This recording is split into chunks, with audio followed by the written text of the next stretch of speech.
विद्यार्थियों, विद्यालय के YouTube channel JPIC digital study में आप सबका हार्दिक स्वागत है।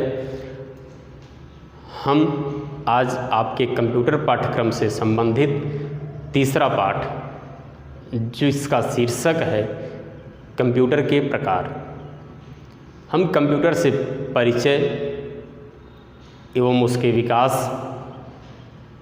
को सीखते हुए, पढ़ते हुए आज हम इस बिंदु को पढ़ेंगे।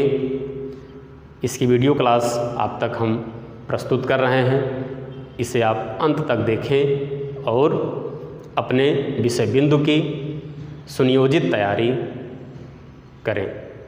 प्रिय विद्यार्थियों, सभी प्रकार के कार्य किसी एक प्रकार के कंप्यूटर से नहीं किए जाते हैं, ऐसा उसके विकास से ही स्पष्ट हो गया है। कंप्यूटर का जो विकास हुआ उसमें विभिन्न प्रकार के कंप्यूटर का निर्माण किया गया, उसकी श्रेणी को विभक्त किया गया, उसको जो है विभिन्न प्रकार की श्रेणियों में वर्गीकृत किया गया, क्योंकि सभी प्रकार के कार्य एक प्रकार के कंप्यूटर से नहीं किए जा सकते हैं। इसलिए सबसे छोटा सा प्रश्न इसकी शुरुआत से ही बनना प्रारंभ हो जाता है, कंप्यूटर कितने प्रकार का होता है। साधारण से वैसे भी लोग पूछ बैठते हैं कंप्यूटर क्या है, कितने प्रकार का होता है। तो कंप्यूटर कितने प्रकार का होता है इसकी जानकारी छोटा से छोटा बच्चा भी बहुत सरलतापूर्वक, सहजता से बता देता है। कंप्यूटर के 3 प्रकार होते हैं, एनालॉग कंप्यूटर, डिजिटल कंप्यूटर और हाइब्रिड कंप्यूटर। प्रिय विद्यार्थियों, इन्हीं 3 प्रकार के कंप्यूटर को विभिन्न अर्थों में, विभिन्न उद्देश्यों में और विभिन्न प्रकार से वर्गीकृत किया जाता है। प्रिय विद्यार्थियों, कंप्यूटर का जो प्रकार है यह मुख्य रूप से 3 वर्गों में विभक्त किया गया है। हम आपको एक एक वर्ग की जानकारी प्रदान कर रहे हैं। जब हम कंप्यूटर के प्रकार की बात करते हैं तो उसमें सबसे पहले हम विभक्त करते हैं, पूछते हैं कि अनुप्रयोग के आधार पर कंप्यूटर कितने प्रकार के होते हैं। अनुप्रयोग के आधार पर कंप्यूटर के प्रकार। तो जो अनुप्रयोग के आधार पर कंप्यूटर के प्रकार की बात आती है, इसमें कंप्यूटर 3 प्रकार के होते हैं। अब इन्हीं 3 प्रकार के कंप्यूटर को अलग अलग अर्थों में सीखना है।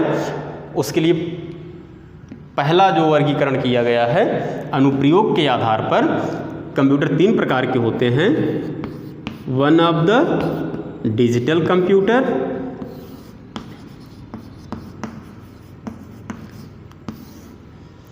दूसरा एनालॉग कंप्यूटर,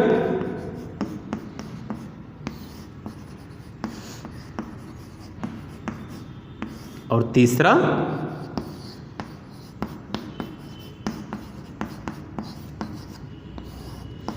हाइब्रिड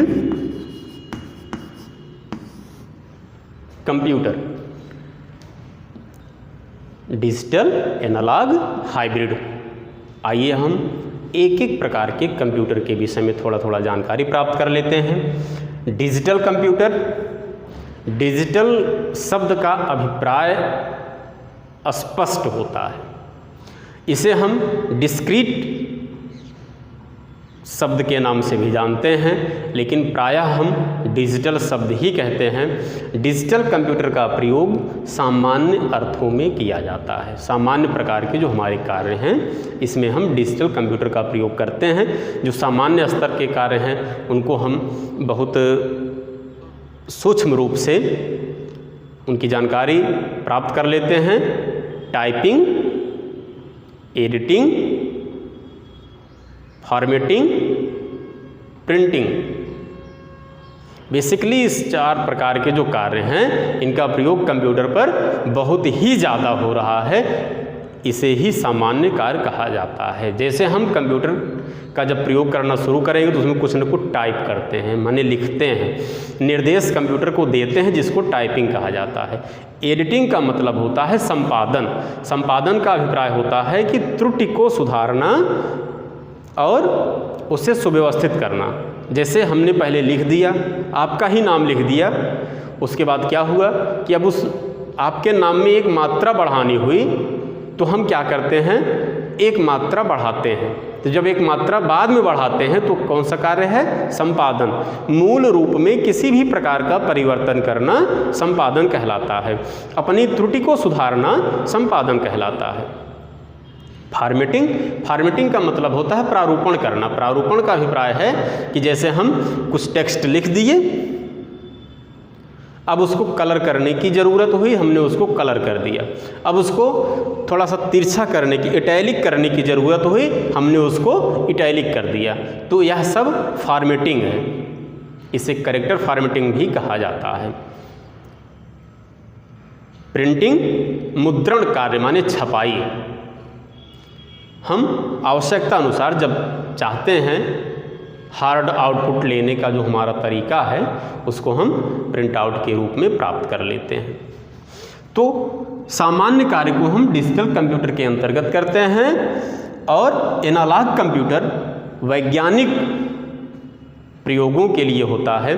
दो भौतिक राशियों की तुलना करने के लिए एनालॉग कंप्यूटर का प्रयोग किया जाता है।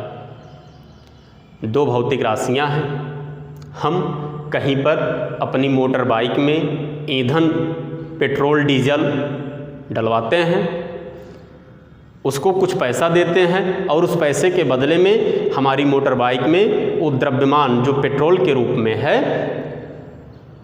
एक निश्चित मात्रा में मिलता है। तो उस द्रव्यमान की तुलना किससे हुई, उस पैसे से हुई। भौतिक राशियाँ, हम चल रहे हैं किलोमीटर, तो दो भौतिक राशियों की तुलना करने के लिए वैज्ञानिक गणना के लिए एनालॉग कंप्यूटर का प्रयोग किया जाता है।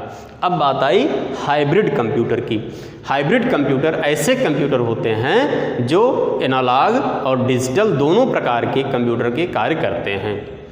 प्रायः इनका प्रयोग चिकित्सीय कार्यों में किया जाता है। हम अगर बहुत सामान्य अर्थों में समझना चाहें तो जो तीनों प्रकार के कंप्यूटर हैं इनका उपयोग कैसे कैसे किया जाता है। डिजिटल कंप्यूटर का प्रयोग सामान्य कार्य के लिए किया जाता है। एनालॉग कंप्यूटर का प्रयोग विशिष्ट कार्य करने के लिए किया जाता है और हाइब्रिड कंप्यूटर का प्रयोग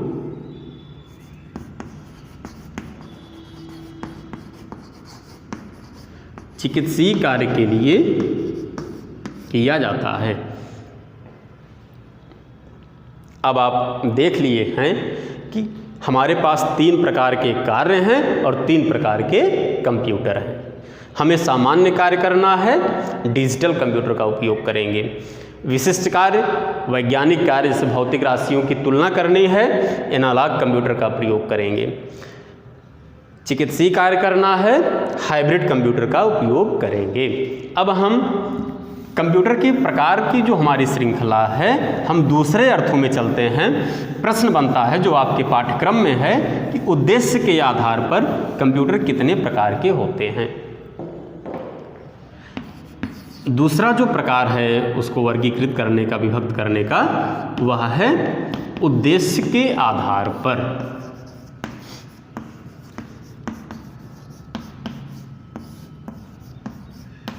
उद्देश्य के आधार पर, उद्देश्य के आधार पर कंप्यूटर कितने प्रकार के होते हैं। उद्देश्य के आधार पर कंप्यूटर दो प्रकार के होते हैं। बस इसी शब्द को हम क्या करते हैं, दो अर्थों में जान लेते हैं। पहला सामान्य उद्देश्यीय कंप्यूटर,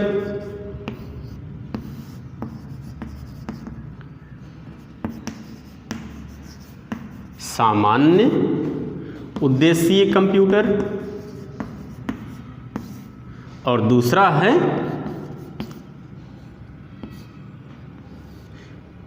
विशिष्ट उद्देश्यीय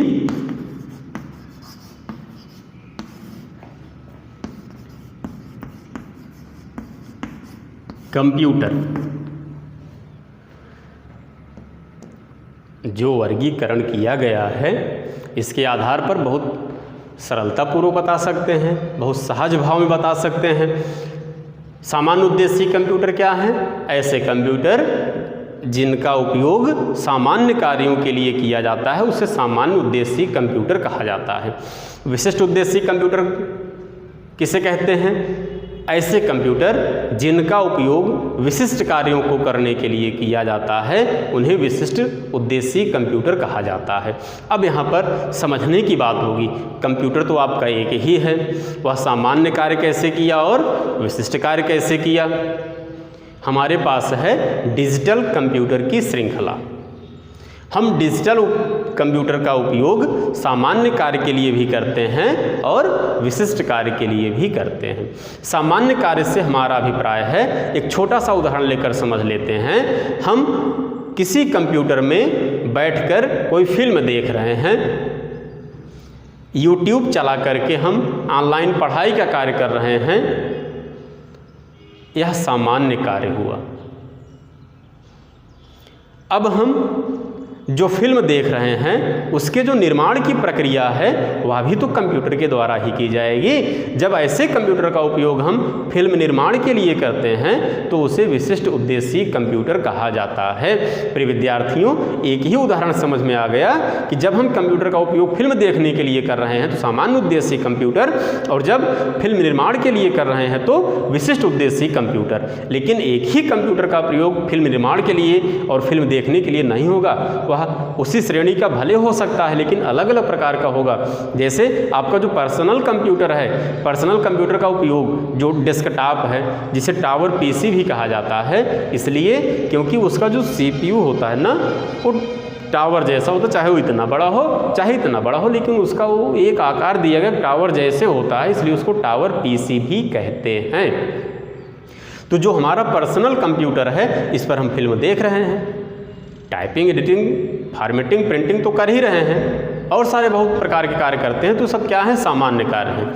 अब हम इसी श्रेणी के कंप्यूटर, डिजिटल श्रेणी के कंप्यूटर जो सुपर कंप्यूटर के नाम से जाने जाते हैं, इनका उपयोग हम फिल्म निर्माण के लिए भी करते हैं, ये विशिष्ट कंप्यूटर है। वैसे भी देखो कंप्यूटर के सामने लग ही गया है सुपर कंप्यूटर, तो यहाँ पर आप समझ गए होंगे सामान्य उद्देश्य कंप्यूटर क्या है और विशिष्ट उद्देश्य कंप्यूटर क्या है। कंप्यूटर को प्रकारों में विभक्त करने के लिए जो तीसरा वर्गीकरण प्रस्तुत किया जाता है वह है आकार के आधार पर कंप्यूटर के प्रकार। आकार के आधार पर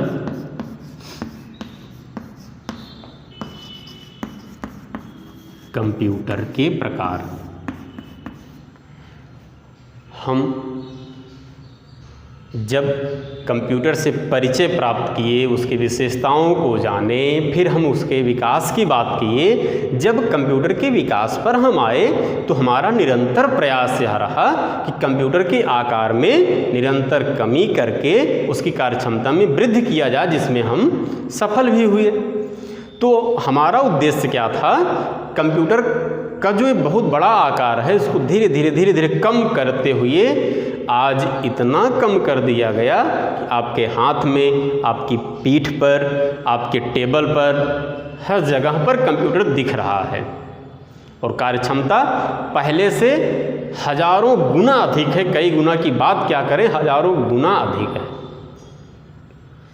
प्रिय विद्यार्थियों, आकार के आधार पर कंप्यूटर का जो वर्गीकरण किया जाता है उसे डिजिटल कंप्यूटर के प्रकार के नाम से भी जानते हैं। कभी कभी प्रश्न पूछा जाता है डिजिटल कंप्यूटर के प्रकार बताइए, तो आपको उसी संदर्भ में बात करनी है। और जब यह पूछा जाता है आकार के आधार पर कंप्यूटर के प्रकार बताइए, तो उसका संदर्भ डिजिटल जैसा ही होना चाहिए। आकार के आधार पर जो कंप्यूटर के प्रकार होते हैं वह 4 प्रकार के होते हैं, जिसमें पहला प्रकार होता है माइक्रो कंप्यूटर, दूसरा मिनी कंप्यूटर, तीसरा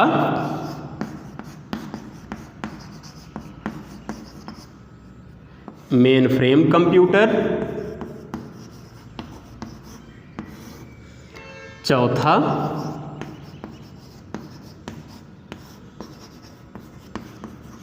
सुपर कंप्यूटर। प्रिय विद्यार्थियों, यहाँ पर अगर आप अपने पिछले बिंदु को देखना चाहें तो बहुत आसानी से देख सकते हैं। माइक्रो कंप्यूटर का प्रयोग सामान्य अर्थों में होता है, बाकी जितने प्रकार के कंप्यूटर इस श्रेणी में आते हैं सबका उपयोग विशिष्ट उद्देश्य होता है। इसको अगर आप तैयार कर ले रहे हैं तो समस्त प्रकार के जो कंप्यूटर होते हैं, जैसे आकार के आधार पर डिजिटल कंप्यूटर के प्रकार, उद्देश्य के आधार पर कंप्यूटर के प्रकार, अनुप्रयोग के आधार पर कंप्यूटर के प्रकार, एनालॉग और हाइब्रिड को छोड़ करके इसमें सारे बिंदु आपको मिल जा रहे हैं। माइक्रो कंप्यूटर जो है सामान्य अर्थों में प्रयोग किया जाता है। आपसे जब कभी प्रश्न इस तरीके से पूछा जाए, ऐसा प्रश्न जब बनता है, ऐसी जिज्ञासा उत्पन्न होती है कि माइक्रो कंप्यूटर किसे कहते हैं, सीधी सी बात है कि माइक्रो कंप्यूटर में माइक्रो CPU लगा होता है, इसलिए उसे माइक्रो कंप्यूटर कहा जाता है। इसका उपयोग सामान्य कार्यों में किया जाता है। जैसे पर्सनल कंप्यूटर है, डेस्कटॉप है, वो माइक्रो कंप्यूटर का उदाहरण है। मिनी कंप्यूटर का प्रयोग माइक्रो कंप्यूटर से अधिक कार्यक्षमता के लिए किया जाता है। इसमें एक से अधिक माइक्रो कंप्यूटर की कार्यक्षमता एक मिनी कंप्यूटर में होती है। लगभग 10 से 15 CPU एक साथ कार्य करते हैं और इतने ही व्यक्ति इसको एक साथ इनपुट दे सकते हैं या सैकड़ों इनपुट एक साथ स्वीकार कर सकता है और उस पर पलक झपकते परिणाम दे सकता है। मिनी कंप्यूटर का उपयोग बड़ी बड़ी कंपनियों में, बड़ी बड़ी संस्थाओं में किया जाता है। इसका उपयोग शेड्यूलिंग, पेरोल तैयार करने के लिए करते हैं। अब हम तीसरे प्रकार के जो कंप्यूटर की बात कर रहे हैं, main frame computer. Main frame computer mini computer से बड़ा कंप्यूटर होता है। Main frame computer mini computer से बड़ा कंप्यूटर होता है। इसमें सैकड़ों CPU लगे होते हैं और हजारों व्यक्ति एक साथ इनपुट दे सकते हैं। इसका प्रयोग मिनी कंप्यूटर से अधिक कार्यक्षमता को सफल करने के लिए किया जाता है। इसका प्रयोग मुख्य रूप से जो बड़ी बड़ी कंपनियों में, संस्थाओं में किया जाता है वह पेरोल तैयार करने में, डाटाबेस तैयार करने में, शेड्यूलिंग तैयार करने में इसका उपयोग करते हैं। डाटाबेस की बात आई यहाँ पर, तो डाटाबेस को हम समझ लेते हैं कि है क्या चीज़ डाटाबेस। कंप्यूटर में डाटा और डाटाबेस दोनों अलग अलग चीज़ें हैं। डाटा, हम जो आंकड़ों को एकत्रित करते हैं उसे डाटा कहा जाता है, और जब हम इसी आंकड़ों को सुव्यवस्थित करते हैं तो उसे डाटाबेस कहते हैं। अब बात आती है सुपर कंप्यूटर की। सुपर कंप्यूटर यह बहुत विशिष्ट कंप्यूटर होता है। इसका प्रयोग अपने भारत देश में मौसम विभाग में वर्तमान में किया जा रहा है। ज़्यादातर इसका उपयोग फॉरकास्टिंग के लिए, माने भविष्यवाणी करने के लिए किया जाता है। अनुसंधान, रिसर्च के लिए भी इसका प्रयोग किया जाता है। इसकी गति बहुत अधिक होती है। सुपर कंप्यूटर की गति टेराफ्लॉप में होती है। यह बहुत सारे जटिल कार्यों को सरल कर सकता है, पलक झपकते ही अपना परिणाम प्रस्तुत कर सकता है। सुपर कंप्यूटर की शुरुआत तीसरी पीढ़ी से ही हो गई, जिसमें क्रेवन को निर्मित किया गया। भारत देश में भी परम 10,000, अनुराग, ये सब सुपर कंप्यूटर का निर्माण किया गया। अब हम इसी श्रृंखला में कंप्यूटर के प्रकार को